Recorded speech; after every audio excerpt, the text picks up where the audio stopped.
ಆಗ ನಮ್ಮ ಭಾರತ ದೇಶಕ್ಕೆ ಬ್ರಿಟಿಷರು ಬಂದಿದ್ದರು. ಆ ಸಮಯದೊಳಗೆ ನಮ್ಮ ಬ್ರಿಟಿಷರ ತಮ್ಮ ಧ್ವಜವನ್ನು ಹಾರಿಸ್ತೀವಂತಿದ್ರು.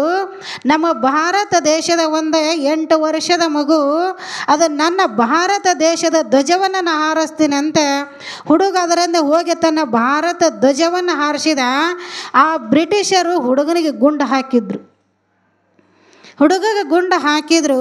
ಆಗ ಆಸ್ಪತ್ರೆಗೆ ಹೋದ ಹುಡುಗಗೆ ಹಾಕಿದ್ರಂತೆ. ಹುಡುಗ ಪ್ರಜ್ಞೆ ಬಂದ ಮ್ಯಾಗ ಕೇಳಿತಂತ, ಅಲ್ಲ ನನಗೆ ಗುಂಡ ಎದೆಗೆ ಬಿದ್ದೈತೋ ಏನು ಹಿಂದೆ ಬೆನ್ನಕ್ಕೆ ಬಿದ್ದೈತೋ ಅಂತ ಕೇಳಿತು. ಅದು ಎಲ್ಲರೇ ಬೀಳಿ ಮೊದಲು ನಿನ್ನ ಪ್ರಾಣ ಉಳಿದ್ರೆ ಸಾಕು ಅಂತ ಡಾಕ್ಟ್ರ್ ಹೇಳಿದ್ರಂತೆ. ಹಂಗಲ್ಲ, ನನ್ನ ಭಾರತ ದೇಶಕ್ಕೆ ನಾ ಕೆಟ್ಟ ಸಂದೇಶ ಕೊಟ್ಟಂಗೆ ಆಗ್ತದೆ. ನನ್ನ ಭಾರತಕ್ಕೆ ಬ್ರಿಟಿಷರಿಗೆ ಅಂಜಿ ಓಡಿ ಹೋದ ಅಂತ ಸಂದೇಶ ಕೊಡಂಗಿಲ್ಲ. ಬ್ರಿಟಿಷರ ಜೊತೆಗೆ ಎದೆಗೊಟ್ಟ ಹೋರಾಡಿ ನಾ ಮರಣವನ್ನು ಹೊಂದಿನಿ ಅಂತ ಸಂದೇಶ ಕೊಡಬೇಕು ನನ್ನ ಭಾರತಕ್ಕಂತ ಹೇಳ್ತದೆ. ಎಷ್ಟ್ರಿ 6 ವರ್ಷದ ಹುಡುಗಗೆ 8 ವರ್ಷದ ಮಕ್ಕಳಿಗೆ ನಮ್ಮ ಭಾರತದ ಮೇಲೆ ಅಭಿಮಾನ ಐತಿ ಅಂತಂದ್ರೆ ನಮ್ಮ ಭಾರತದ ಮಕ್ಕಳಾಗಿ ನಾವು ಏನು ಮಾಡಬೇಕು? ನಮ್ಮ ಭಾರತದ ಸಂಸ್ಕಾರವನ್ನು ಸಂಸ್ಕೃತಿಯನ್ನು ಉಳಿಸಬೇಕು.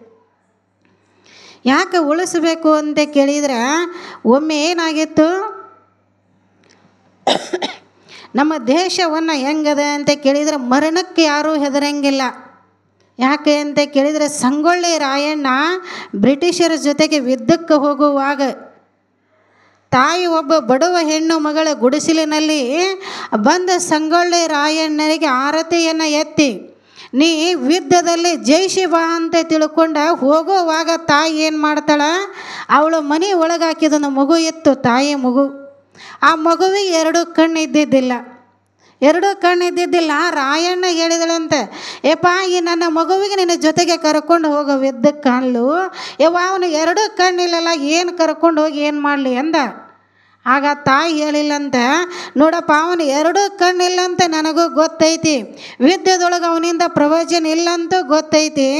ಆದರೆ ಬ್ರಿಟಿಷರ ಗುಂಡು ಹಾಕುವಾಗ ನನ್ನ ಮಗನಿಗೆ ನೀನು ಮುಂದಿಟ್ಕೋ, ಏನಾರೇ ಗುಂಡು ಆಕಸ್ಮಿಕವಾಗಿ ಬಿದ್ದರೆ ನಿನ್ನ ಎದೆಗೆ ಬೇಡ, ನನ್ನ ಮಗು ಬಿದ್ದು ಸತ್ರ ಸಾಯಲಿ, ನೀವು ಉಳಿದ್ರೆ ನನ್ನ ಭಾರತ ದೇಶವನ್ನು ಕಾಪಾಡ್ತೆ ಅಂತ ಹೇಳಿಲ್ಲಂತ.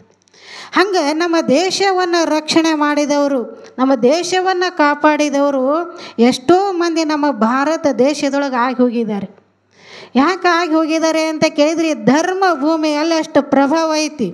ಧರ್ಮವನ್ನು ಏನು ಮಾಡ್ತದೆ ಅಂತ ಕೇಳಿದರೆ ಅದು ಎತ್ತಿ ಹಿಡಿತೈತಿ. ಅಂಥ ಧರ್ಮಕ್ಕಾಗಿ ಹೋರಾಡಬೇಕು ವಿನಃ ಅಧರ್ಮಕ್ಕಾಗಿ ಹೋರಾಡಬಾರದಂತ.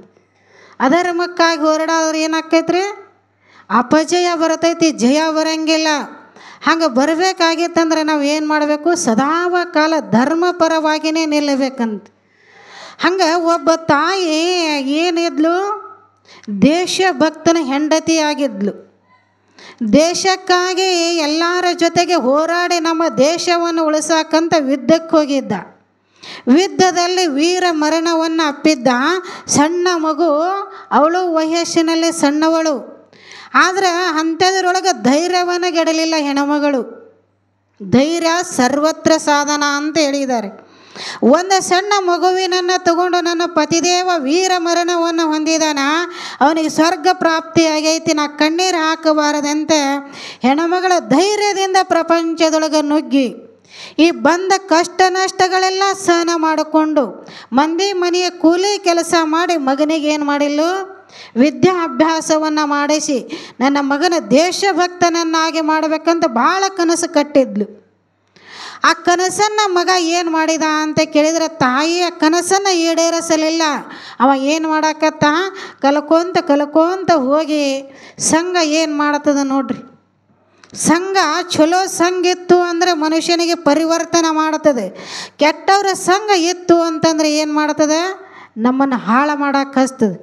ಸಣ್ಣ ಮಕ್ಕಳಿದ್ದಾಗ ತಾಯಿಯಂದಿರು ಹಾಡ್ತಿದ್ರು ನೋಡವಾಗ, ಏನು ಒಳ್ಳೆಯವರ ಗೆಳತನ ಮಾಡಿದರೆ ಕಲ್ಲು ಸಕ್ಕರೆ ಹೆಂಗೆ, ಚುಲ್ಲಾರ ಗೆಳತನ ಮಾಡಿದರೆ ಏನಕ್ಕಂದ ಸಲ್ಲದ ಮಾತು ಬರತಾವು. ಮಕ್ಕಳಿಗೆ ಏನನ್ನು ಕಲಿಸಬೇಕು? ತಾಯಿ ಸಣ್ಣವರಿದ್ದಾಗ ಒಳ್ಳೆಯವರ ಗೆಳತನ ಮಾಡೋಕೆ ಕಲಿಸ್ಬೇಕಂತ.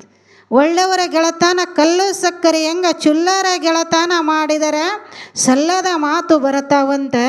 ಹಂಗೆ ನಾವು ಏನನ್ನು ಕಲಿಸ್ಬೇಕು ಅಂತ ಮಕ್ಕಳಿಗೆ ಅಂದರೆ ಒಳ್ಳೆಯ ಸಂಸ್ಕಾರವಂತರಾಗಿ ಮಾಡಬೇಕು ಅಂತ ಸಂಸ್ಕಾರ ಬಗ್ಗೆ ಒಂದು ಪದ್ಯವನ್ನು ಹೇಳ್ತಾ ಇದ್ದಾರೆ, ಕೇಳು.